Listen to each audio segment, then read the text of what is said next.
Bonjour à toutes et à tous, bienvenue dans 101%, aujourd'hui la critique flash du jeu Doctor Who sur PlayStation 3. Eh bien je suis un très mauvais fan puisque je n'ai pas joué ce jeu. C'est un jeu téléchargeable, je l'ai pas vu, il n'est peut-être pas sorti encore, je ne sais pas. En tout cas je n'y ai pas encore joué. Juste ce que je sais c'est que j'ai joué au jeu Doctor Who sur téléphone portable. Et j'espère que ça sera pas la même chose, hein, parce que c'était vraiment pas bien. Sinon, il y a Katsuka, Tokyo Café, et on commence avec les news.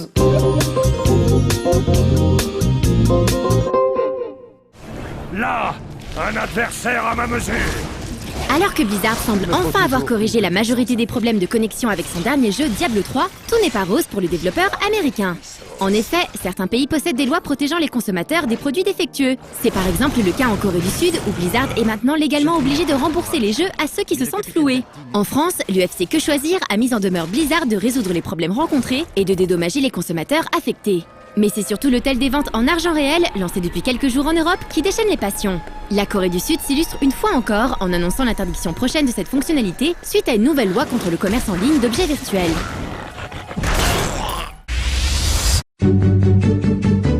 Portal et Portal 2, en plus d'être d'excellents jeux, ont su populariser certaines notions de physique de manière presque instinctive en jouant sur la gravité ou la gestion des flux. Avec cette logique, Valve a poussé la dimension didactique de son titre encore plus loin en proposant un véritable portail, sans mauvais jeu de mots, sur le net. Celui-ci est destiné à fournir aux enseignants plusieurs outils pour qu'ils puissent notamment intégrer à leur cours l'éditeur de puzzle de Portal 2. Le corps enseignant peut donc se rendre sur un site dédié pour partager un maximum d'infos, des idées de cours et s'inscrire à la bêta du Puzzle Maker. Parmi les exemples de cours proposés, une initiation aux fonctions affines et du second degré, ou encore l'acquisition d'une vélocité donnée tout en gardant son énergie propre.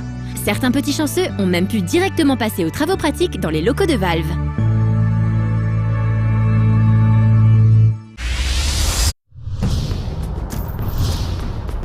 Banpresto sort dans quelques mois un nouveau titre de la série des Konpachi Hero, dont certains se souviennent peut-être avec des titres comme Super Hero Sakusen sur PlayStation, première du nom, sorti en 99. Cette fois, c'est un dungeon RPG à l'ancienne qui nous est proposé sur 3DS et PSP. Pour ce titre, le développeur s'est allié avec le studio Lankars, créateur d'Al Shaddai sur PS3 ou encore Kururin Fusion sur PSP. Ce titre fleure bon l'esthétique Banpresto et son emblématique série Super Robot Taisen. Vous pourrez donc contrôler divers Chibi Gundam, Kamen Rider et autres Ultraman pour aider ces héros perdus en terre inconnue à retrouver leur pouvoir. Le jeu est prévu le 6 septembre au Japon, mais il est plus que probable qu'il ne faille pas trop compter sur une sortie européenne.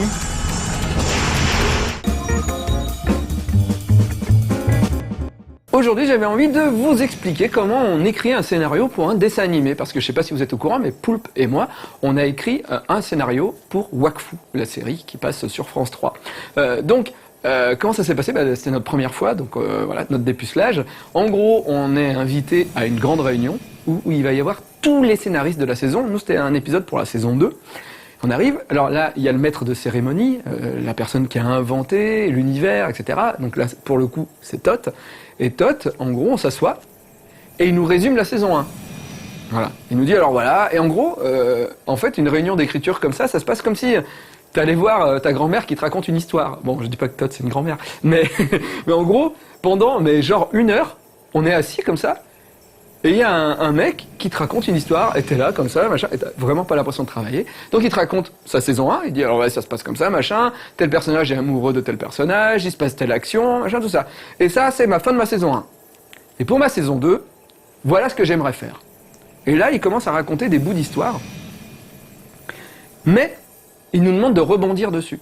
C'est-à-dire qu'il nous dit, voilà, moi j'aimerais bien qu'ils aillent, qu'ils doivent aller chercher un truc, et ce truc-là pourrait amener telle chose dans l'univers, et le méchant, ça serait ce mec-là. Et là, derrière, nous on dit, oui, mais ce méchant, est-ce qu'il pourrait pas être géant et avoir des cornes ? Enfin, voilà, je veux pas spoiler, donc je dis pas les trucs, j'invente des trucs nuls. Mais voilà, et à partir de ce moment-là, en fait, on commence à développer ce que va être la saison 2 de la série. On reviendra à ça juste après la critique flash de Doctor Who sur PlayStation 3. Doctor Who, ça se passe pareil, l'écriture.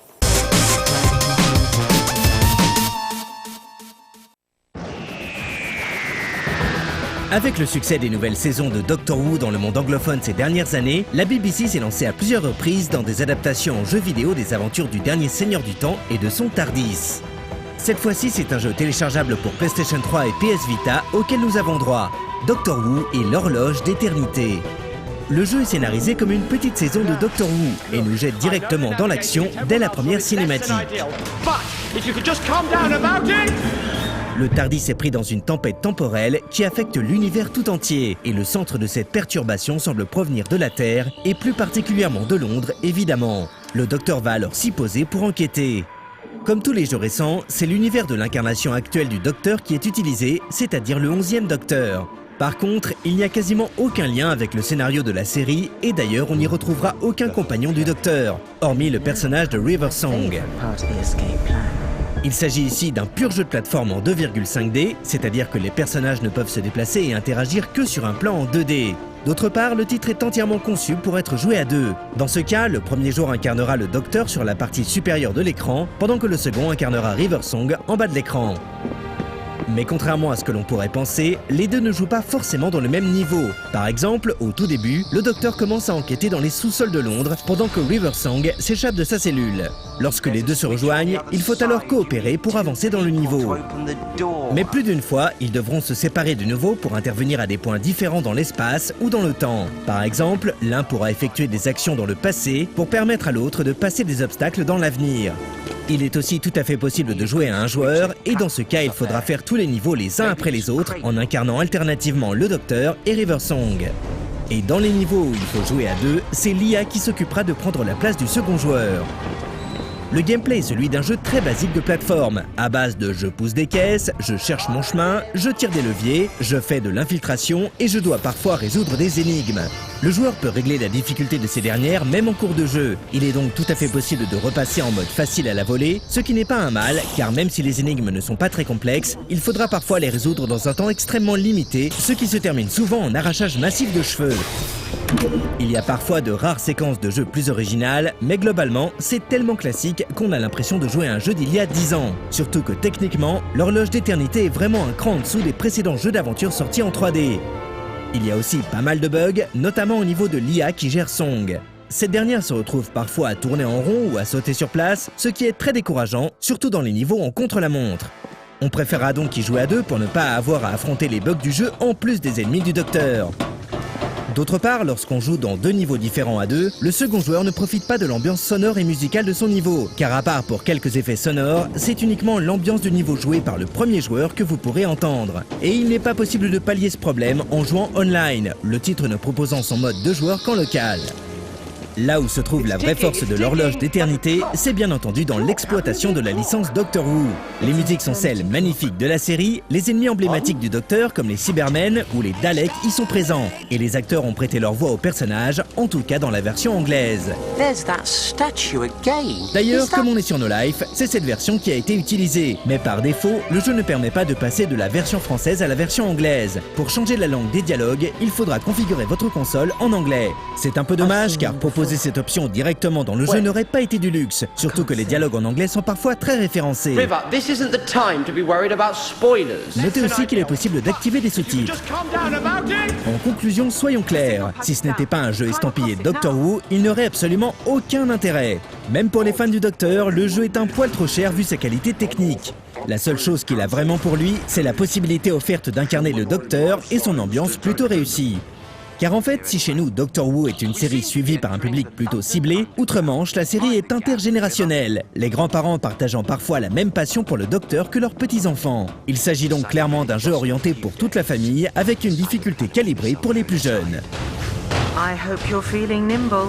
That's a lot of Cybermen to dodge past.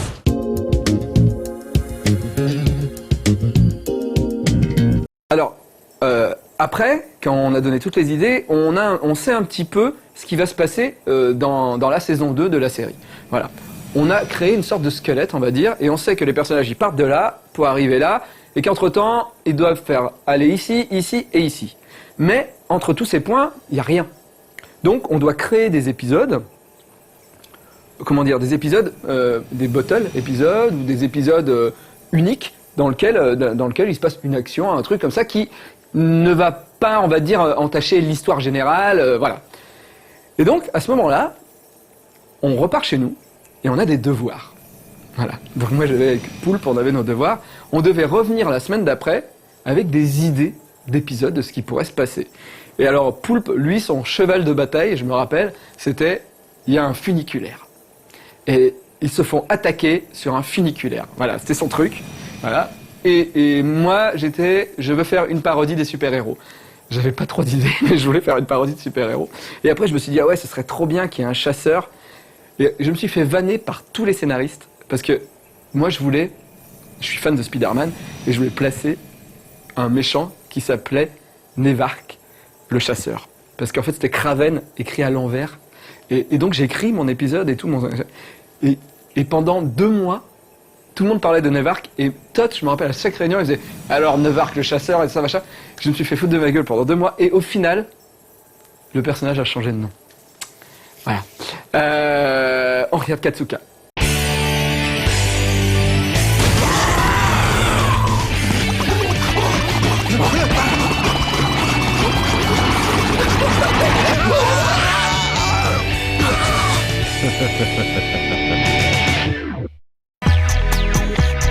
Salut à tous! Pour ce dernier Katsuka avant l'été, une émission assez décontractée avec des petits hommages à des figures célèbres telles que les Tortues Ninja, les Chevaliers du Zodiaque, Ulysse 31 ou encore Monsieur Tim Burton. Mais avant ça, les news!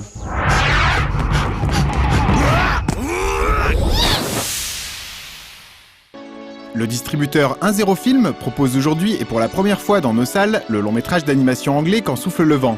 Réalisé en 1986 par Jimmy Murakami, ce film raconte l'histoire poignante d'un couple de personnes âgées qui se trouvent confrontées à une guerre nucléaire. Une sortie discrète mais à encourager. La galerie parisienne Art Ludique organise depuis aujourd'hui et jusqu'au 21 juillet une exposition dédiée au film Les Enfants Loups de Hosoda Mamoru, déjà connu pour La Traversée du Temps et Summer Wars. Cet événement fait suite à l'avant-première mondiale qui a eu lieu ce lundi à Paris, et je ne peux que vous encourager à aller voir le film lors de sa sortie dans nos salles le 29 août, soit à peine 1 mois après le Japon. Encore une bien belle initiative de Kazé et Eurozoom qu'il faut soutenir en étant au rendez-vous. Okami Kodomo no Ame to Yuki. Je salue également la société irlandaise Gunhill qui vient d'annoncer le développement d'un projet de série télé basé sur le court-métrage étudiant Space Stallions, diffusé il y a quelques semaines dans l'émission. Il s'agissait à la base d'un clin d'œil à certaines vieilles séries américaines assez kitsch, et ce serait donc cocasse de voir cette fausse série produite en vrai.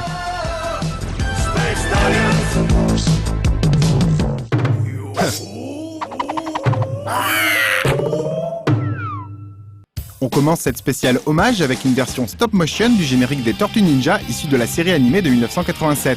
Le réalisateur américain Kyle Roberts a en effet voulu recréer cet opening en utilisant des vieux jouets vintage avec lesquels certains d'entre vous ont d'ailleurs peut-être déjà joué.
I'll get you turtles, just as soon as I can get out of this crouched position. Dude, look! I think he's about to take a shred. Turd. Oh, Mikey, idiot. Seriously? What? Turtle power!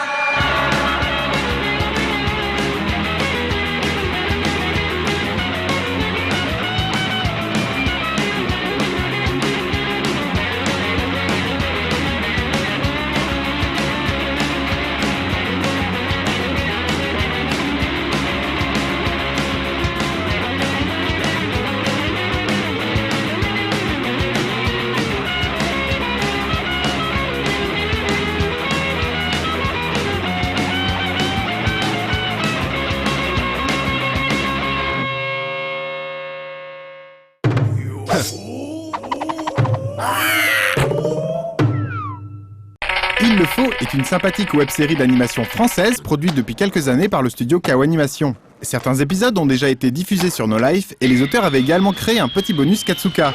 Aujourd'hui, 2 bonnes nouvelles. La première, c'est qu'ils viennent de signer avec France 4 pour en faire une vraie série télé l'an prochain. Et la deuxième, c'est qu'ils continuent en attendant de s'amuser avec leurs personnages, comme en témoigne ce clin d'œil au Chevalier du Zodiaque.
Même si c'est du live, voici Ulysse 31 Redux qui rend hommage à la fameuse série animée franco-japonaise qui a bercé nombreux d'entre nous dans les années 80. C'est encore une fois le générique d'introduction qui est ici revisité par un fan anglais nommé Dermot Canterbury qui dans la vraie vie est un réalisateur bossant notamment pour la BBC.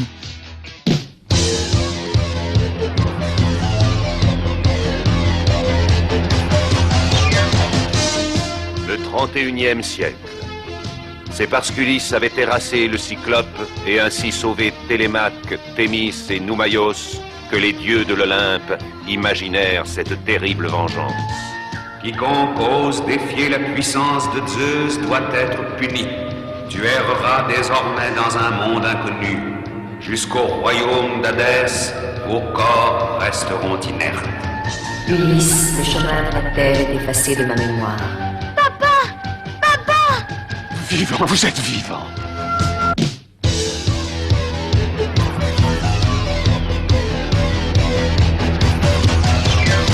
Ulysse, Ulysse, face au mal, face au bien, avec son cœur, avec ses mains. Ulysse, guidé par la paix, la vérité. Même les dieux ne pourront t'arrêter.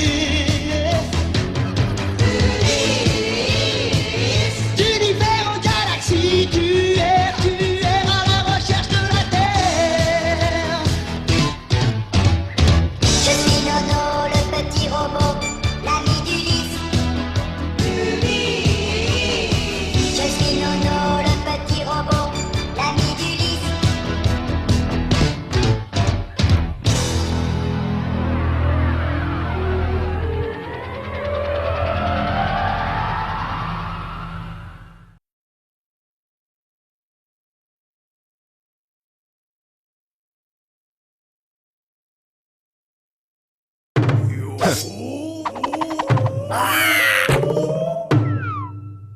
Enfin, voici en dessert un très joli gâteau animé que le français Alexandre Dubosc a fait pour Tim Burton. Dans son film The Cake Drop of Burton's Tim, il rend en effet un bel hommage chocolaté à l'univers du réalisateur américain en utilisant une technique assez spéciale basée sur le zootrope. Un instrument optique inventé en 1833 et qui permettait de donner l'illusion du mouvement en jouant sur la persistance rétinienne.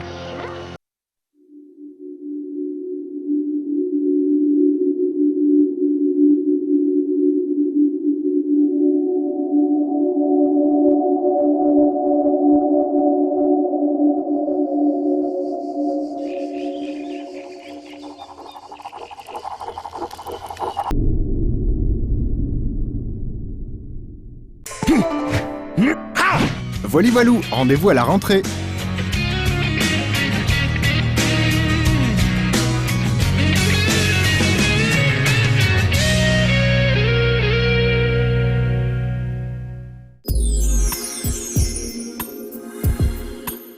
Voilà, donc après, quand on a discuté dans cette réunion, qu'on a dit moi j'ai envie de faire ça, moi j'ai envie de faire ça, moi j'ai envie de faire ça, et ben après on nous dit toi tu écris l'épisode sur le funiculaire, toi tu écris l'épisode avec le chasseur qui va pas s'appeler comme tu veux parce que c'est pas bien. On part chez nous et là on doit écrire 24 pages mots, hein, mots, 24 pages à peu près. 24 pages, c'est 25 minutes d'épisode. Alors, on écrit un petit peu qu'est-ce qui se passe. Alors d'abord, il y a un synopsis, bien sûr. Quand le synopsis est accepté, après, on écrit nos 24 pages avec les dialogues et tout ça, et tout ça, et tout ça. Et ce qu'il faut savoir, c'est que quand on travaille pour un univers comme Wakfu, c'est que c'est un univers qui existe. C'est-à-dire qu'il y a des jeux vidéo, il y a plusieurs dessins animés déjà. Donc, on peut pas... Comment dire ? Il y a des gens qui sont payés pour être les garants de cet univers. Et Poulpe et moi, dans notre épisode, on avait une parodie de Batman et on voulait qu'il y ait une Batmobile. Alors forcément, dans un univers un petit peu Heroic Fantasy, une Batmobile, c'est pas possible.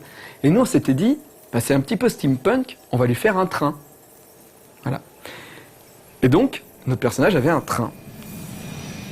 Et on a reçu un mail où on nous a dit, il n'y a pas de train dans l'univers. Et alors, je sais pas pourquoi, des fois je m'énerve, des fois il y a des trucs sur lesquels j'ai envie que ça machin. Et là, je me suis dit, si, faut qu'il y ait un train, parce que s'il n'y a pas de train, c'est nul. Alors j'ai envoyé un mail, j'ai dit, mais si, on peut mettre un train, parce qu'il y a bien des dirigeables. Et après, on m'a renvoyé, non. Et là, j'étais vénère. Et donc, je suis allé voir directement Tot, le patron, et je lui dis, j'aimerais faire une parodie de Batman, et en fait, il y aurait un train. Et là, Tot, il m'a dit, ouais, c'est bien. Et là, j'ai renvoyé un mail, j'ai dit, on le fait.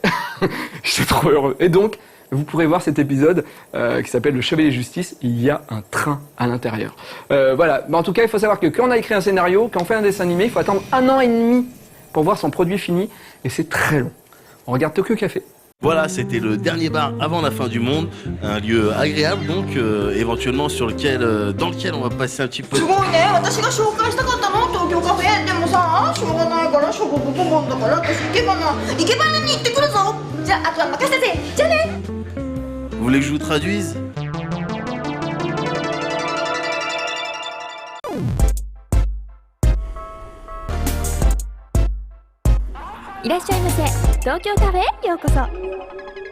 Alors, qu'est-ce que ce sera aujourd'hui? Salut tout le monde, c'est Suzuka! 私ね、もう東京カフェリアンの皆さんは知ってると思いますが、生け花を習っております。なんと今日はこちら、見えますか？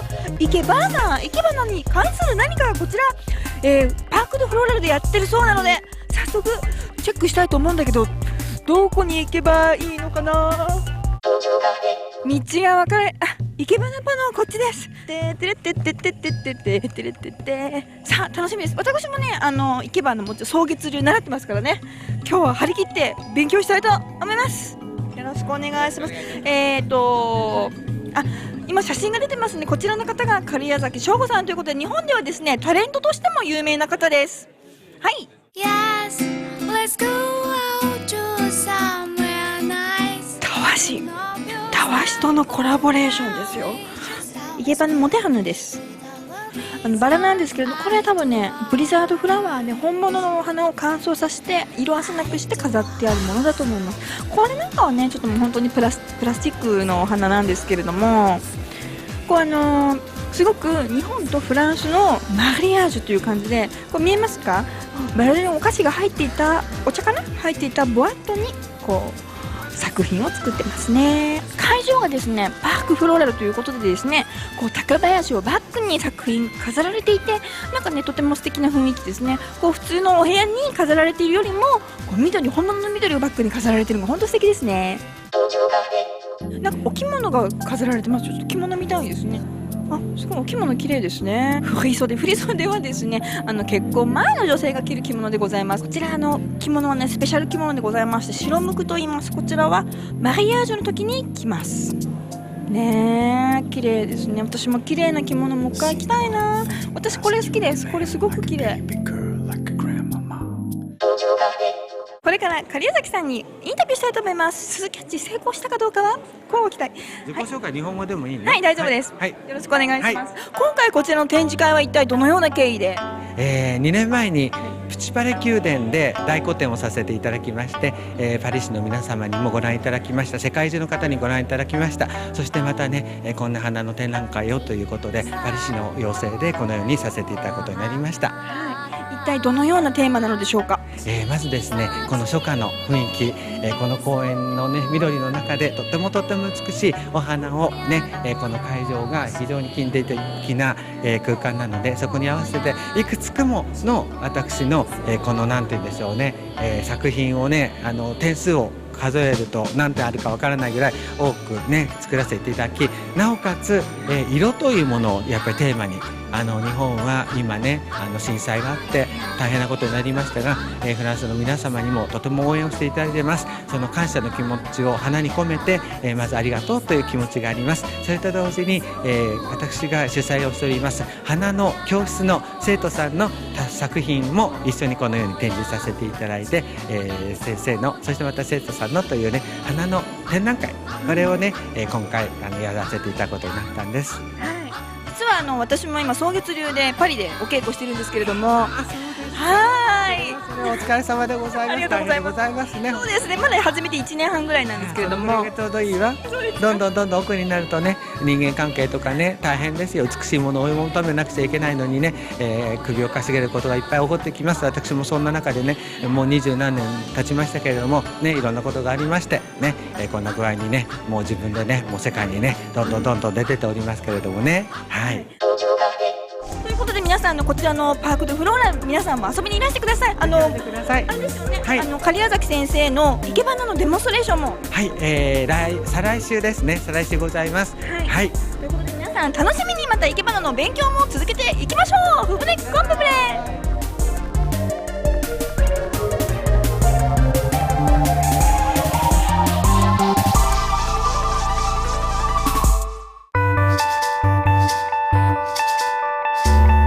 Voilà, ce 101% est terminé. J'espère que j'ai fait naître des vocations de scénariste chez vous. C'est très intéressant comme travail, quoique parfois un peu frustrant, surtout quand on n'a pas le droit de mettre des trains. À bientôt.